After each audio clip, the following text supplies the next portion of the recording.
Bueno, y acá seguimos con nuestro programa de hoy de Cinefile y lo vamos a hacer con uno de los estrenos que renovaron cartelera acá en Buenos Aires. Es un documental, el documental se llama El Agujerito y para hablar del agujerito tenemos a uno de sus codirectores, Leandro El Jal Cuesta, y a uno de sus protagonistas, Gabriel Epstein. Gabriel, Leandro, muchas gracias por este rato acá con Cinefile. Muchas gracias a vos, Javier, por Eh, invitarnos. Acérquense, eso sí, al micrófono para hablar. Sí, ahí va. Pensaba en el inicio, ¿cómo? Digo, vos sos joven, esta es tu primera película, si no me equivoco. Sí, ¿Cómo llega a tu conocimiento el agujerito y cómo ves ahí la idea de un documental? Bueno, como bien dijiste, soy joven, o sea, por lo menos no viví la época del agujerito, la época que retratamos en el documental. Yo el documental lo codirijo con Ana Heyus. Ella es una generación más chica que los hermanos, que fueron los fundadores de la disquería. Ujú. Cerca, me están diciendo más Ahí está, cerca, ok, ahí ok, está. ahí estamos. Bueno, y ella lo conoció a Rolly en un viaje que hizo a estudiar moda en Nueva York, allá Ajá. por los 80, 90, no tengo muy clara la fecha. Sí. Bueno, entonces se conocían de hace un tiempo y alrededor del 2020 Rolly le ofrece o le propone a Ana qué tal si hacemos en conjunto un documental sobre el agujerito. Ajá. Ellos están en la búsqueda de escribir un libro sobre el agujerito, sobre la historia. Eso lo va a contar mejor Gaby que yo. Sí. Y bueno, por cuestiones que ese proyecto se cae, empezamos a trabajar en el documental y yo justo me encontraba trabajando con Ana porque la conocí en el 2018 en un curso de la ENERC. Ah, bien. Así que sí. Ahí, eso fueron los primeros pasos para el agujerito. Sí, y después me preguntaba, bueno, la historia. Bueno, en principio a mí me atrajo la historia por una cuestión de que yo había hecho un corto documental que presenté en el Festival Construir Cine y había retratado a un mecánico de bicicleta, ucraniano en ese caso, porque era sobre las inmigraciones. Sí. Y me interesaba un poco trabajar sobre otro oficio, otro local en todo caso, y ver cómo surgían de ahí las otras formas de hacer de antes, de alguna forma, más allá de la época, que sí es muy, muy interesante, pero me interesaba particularmente eso. Bien, perfecto. Gabriel, estábamos hablando un poco fuera de aire también en el comienzo, cuando nos sentamos acá a la mesa, un poco esta cuestión de que ahora, en contexto, pasado el tiempo, uno dice, uy, todo lo que significó. Le contamos que el agujerito, a los que no lo vieron todavía, era un lugar de venta de música. Estoy cuidándome con esto por si era una disquería, una casa de música, como me anticipaste antes, pero que era central en ese lugar que era central para la contracultura de los 60 en Buenos Aires, la Galería del Este, Florida, el DITÉ, el Instituto DITÉ, digo, todo eso era un lugar en el que todos se paseaban, todos caminaban y todos estaban. Ahora lo vemos así. Ustedes cuando pusieron el agujerito, que eran jóvenes ahí, ¿qué pasó? No teníamos idea. A nosotros nos ofrecieron la posibilidad de poner un negocio. Mi viejo estaba en la música. Nos ofrecieron poner un negocio. Esa galería estaba totalmente vacía. Pero el criterio era darle a cada rubro lo mejor, no repetir. Y le ofrecieron a mi viejo dijo que no, pero tal vez mis hijos. Y pusimos una casa de música, una disquería, y nos ocupamos solamente de vender música importada, porque estábamos en la música, nos interesaba la música, pero estábamos básicamente dentro de una manzana que tenía tanta referencia a lo que se estaba produciendo, que yo por lo menos no tenía idea de lo que estaba pasando alrededor mío. Esto era el Ditela, esto era el moderno, este era el movimiento de la nueva figuración, esto eran los nuevos bailarines, los artistas. Todo el mundo vinculado al arte y a esta renovación del arte estaba en 4 cuadras, en una manzana. Y en la mitad de esa manzana había un negocio de discos, que porque estaba al lado de un bar y porque teníamos una música llamativa, se empezó a correr como una especie de corrillo. Empezaron a venir los músicos, que en esa época eran solamente músicos a futuro. Claro, no eran los nombres que conocemos un pibe ahora. con el bigote negro negro y blanco, yo no sabía que era Charly García, él tampoco. Claro, tampoco es muy bueno, es cierto. Y venían los hermanos Moura, vestidos con pilcha rara, tenían un negocio de ropa ahí en la Galería Jardín, pero no eran virus, eran dos pibes que hacían música. Y así te podría contar muchísimas cosas. Se convirtió en un lugar de referencia para los músicos, pero además toda la locura que pasaba alrededor era una mixtura impresionante. Y lo veo ahora. No me daba cuenta en ese momento. Yo estaba en la licuadora, entonces, ¿qué vas a ver? No ves nada. Pero ahora que he visto la película, he notado en el mundo en el que yo viví, me desarrollé, crecí, participé, con otra mirada, con una mirada diferente. Y es bueno dejar como un legado. Esto pasaba en este momento determinado. Para mí, y lo que genera, y es lo que más me sorprende de todo, es que hay una... Está bien, la disquería, la casa de música, el hito, el agujerito y la referencia. No, el cariño que tiene la gente por esa marca. No deja de ser un negocio, está identificado con parte de su vida. La música siempre te remite a gente, a dolores, a viajes, a situaciones. Entonces la música es un arte muy particular. Sí. Creo que es como, no sé, la más bella de las artes, te diría. O la más expresiva. Sí. No lees 3 veces el mismo libro, ni ves 5 veces la misma película, ni cuántas veces vas al museo. En cambio, un disco lo gastás. Bueno, y eso se creó por un lado una realidad, que éramos una referencia, laburábamos con mucho criterio, nos informábamos, viajábamos, sabíamos lo que hacíamos. Y esto fue reconocido por la gente. Después se convirtió en un negocio de otro volumen, que entonces uno ya pierde esa identidad cuando crece en búsqueda de otra cosa, pero digamos que los años valiosos fueron fines del 60 hasta el 80, que era música y música y música y música, fue maravilloso. Leandro, ¿cómo fue, en este país lamentablemente el tema de los archivos, siempre digo lo mismo, desde no tener una cinemateca hasta abajo todo es como muy complicado buscar, tener material de archivo para hacer una reconstrucción de época, porque acá lo que tenés son los testimonios, como dice Gabriel, de toda la gente que pasó por ahí, que no tiene ningún problema en ser parte testimoniante, de León Gieco, Andy Charniaski, Renata Schussein, tírenme más nombres que andan dando vueltas por ahí, pero... Bueno, sí, Claudio Gavi. Claudio Gavi, exactamente. También hay infinidad de testimonios dando cuenta de cómo atravesaron su vida, estar en el agujerito, pasar por ahí, ir a comprar discos o lo que sea. Y con el tema del material de archivo... Bueno, sí, siempre fue un desafío del principio tratar de hacer un documental lo más dinámico posible, representando un poco lo que fue la efervescencia de la época. Entonces, desde un principio, bueno... Nosotros cuando empezamos a trabajar en esto no estaba ni siquiera un formato. En un principio pensamos que podía ser un capítulo de alguna serie para la TV pública, para televisión.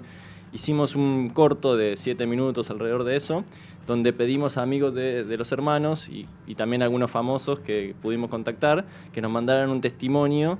Y con eso armamos este corto. Y además le pusimos todo el archivo que pudimos encontrar en internet, ¿viste? Era algo para... Que era un teaser como para poder vender. Teaser de investigación, claro, algo así que se llama.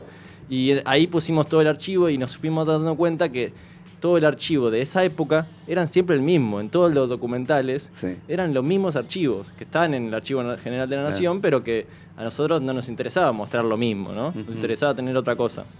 Y bueno, por suerte tuvimos la posibilidad de rescatar algún material de archivo que tenía Rolly, que había grabado con una cámara Betacam en sus idas a Nueva York. Ellos en el documental cuentan que iban mucho a Nueva York a visitar las discográficas, a andar por las disquerías, revolviendo bateas, a los nichos donde tocaban, bueno, gente muy importante de la música de allá. Y la contracultura en ese momento que también estaba, porque ahí está el cambio, de París a Nueva York, de alguna manera hubo un cambio cultural también en eso. Bueno, sí, ahí fue muy importante el aporte de las sociólogas, que un poco explicaron cómo fue ese marco contextual, ¿no? Y bueno, y ahí tuvimos esa posibilidad, después hicimos algo de animación, con dibujos, Después Diego Goldberg, él nos cedió algunas fotos de la época y algunos videos familiares que tenía también cuando iban a Nueva York a visitarlo o a hacer un paseo familiar. Y después tenemos, bueno, algunas imágenes, estas imágenes psicodélicas que se pueden ver en el documental, que son, bueno, cedidas por un primo de Ana. Entonces, bueno, buscamos de varias fuentes y después muchas fuentes fotográficas, ¿no? El documental tiene bastante archivo fotográfico, pero, bueno, va pasando y, bueno, uno tiene que ir entendiendo cómo fue esa efervescencia de la época. Sí, totalmente. Y además, súper concreto, digo, porque son 69 minutos. Justo coincide con el año de fundación del agujerito. Digo, ahí está resumido todo lo que significa, tomando como eje, decíamos, al agujerito, pero tratando también de dar cuenta de lo que se vivía en esa época, ¿no? Hipismo, la paz contra el antibelicismo, la idea de la cultura de vanguardia, todos ahí dando vueltas para moverse un poco del lugar en el que estaba, además teniendo una dictadura, estaba Longaniato metido ahí también, digo, contra eso también se estaba peleando y se estaba discutiendo. Bueno, sí, claro, y sobre todo desde el arte. Ahí tratamos, y está muy bien capturado por los directores, la idea de que se muestre el nivel de dificultad que tenía el artista para mantener la obra. Hablo de las quemaduras en el Ditela, de los cierres, de la censura en el cine. Era, a pesar de todo, creo que esa manzana de la que hablábamos antes era un refugio. Y está dicho, creo que en el documental, como que posiblemente iba la gente distinta, la gente que estaba en la búsqueda de algo diferente y que congregaba, no había teléfono, no había forma de pautar un encuentro, era ir y saber que algo iba a pasar, que alguien iba a ver. Y lo encontrabas a Tanguito y lo encontrabas a Borges, y estaba Facundo Cabral, y estaban los hermanos Moura, y estaba Sergio Renán, y estaba Renata Yusein, y así te podría decir, no sé, era como una especie de panal donde venían todas las abejas y los que no venían a verlo. Claro. Con lo cual eso se potenciaba y era un mundo de gente y nosotros estamos en la mitad de todo eso. Y teníamos un negocio muy exitoso. Eso te iba a preguntar, ¿se vendía o estaban todos ahí solamente para ser sociales? No, y esto, no quiero pecar de modestia, pero sí, era como estar ahí, en la Galería del Este, comprar un disco en el agujerito o comprar un libro en la ciudad, era también pertenecer. Era pertenecer. Claro. ¿Cómo? ¿Vos no conocés el agujerito? Era como... Afuera, claro. Y no sé, yo no vi nunca hacer cola para comprar discos. Y si yo te pregunto a vos, que sos bastante más joven que yo, decís, che, decime una disquería, ¿te cuesta? Sí. Imagínate hace 50 años tener un negocio donde vos vendías discos importados súper selectos, súper elegidos, y les llamaba la atención a poca gente, porque lo otro se podía conseguir. Claro, se podía. Lo que pasa es que lo industrial en general se puede conseguir en cualquiera de los lugares que se vende eso. Esto era como una selección muy propia, muy original. Encontramos un nicho. Mi viejo tenía un negocio que fue muy famoso, pero de música clásica. Y él nos abrió las puertas, nos dijo, esto muchachos es así, así, asá.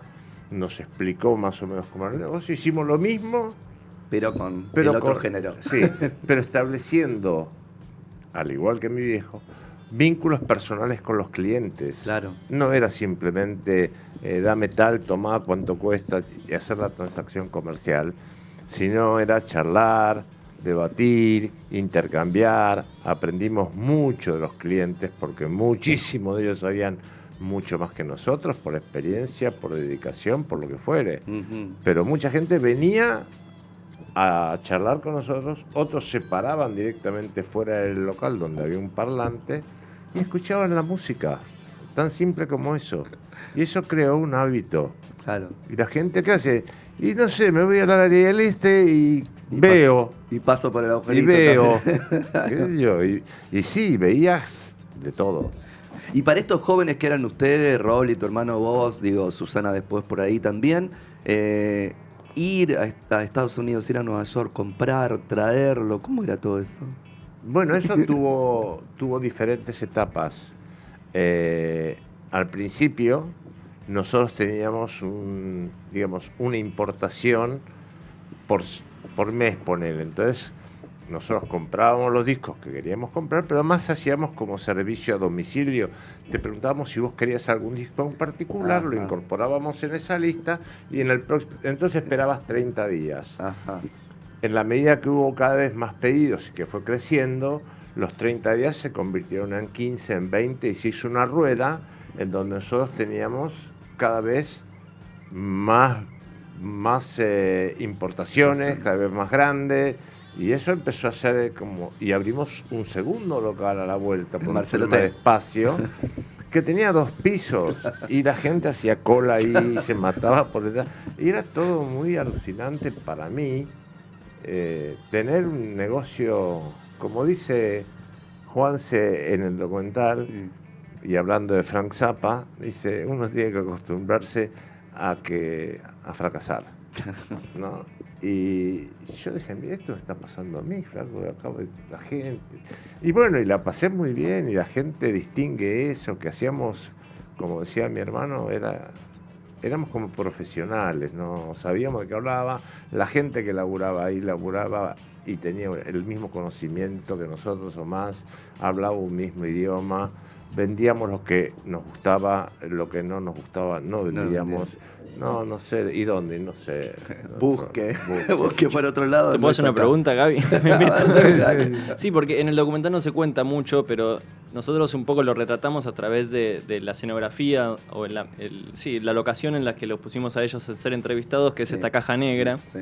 Porque ellos, después de que se desprendieron de la disquería, no se quedaron con nada. O por lo menos eso es lo que me contaron. Eso, vos lo viviste así porque eran 3 estudiantes. Rolly estudió arquitectura, él estudió abogacía, Susana letras, y después se dedicaron a lo suyo, ¿no? Por más de 50 años no se vincularon, por lo menos tan emotivamente, con el agujerito como ahora. Uh-huh. ¿Qué te pasaba por la cabeza después de vincularte al agujerito? ¿Lo pensabas? ¿Pensabas como, bueno, cuál es mi próximo desafío? ¿Me tiene que ir así de bien? ¿Te fue difícil eso o le diste para adelante como siempre? Mirá, es complicado. Me fue difícil, pero a la vez me fue necesario. Era una manera de crecer. Yo tenía que ya era un tipo grande, ya no estaba tan vinculado al rock and roll, no tenía esa empatía, no tenía esa dedicación, tenía otras necesidades y decidí ahí pasar la posta a Dani. Yo no... Y me dediqué a otras cosas. Ahora, de todas las cosas que hice, esta sin duda fue la más importante, la más trascendente, la más emotiva, la más,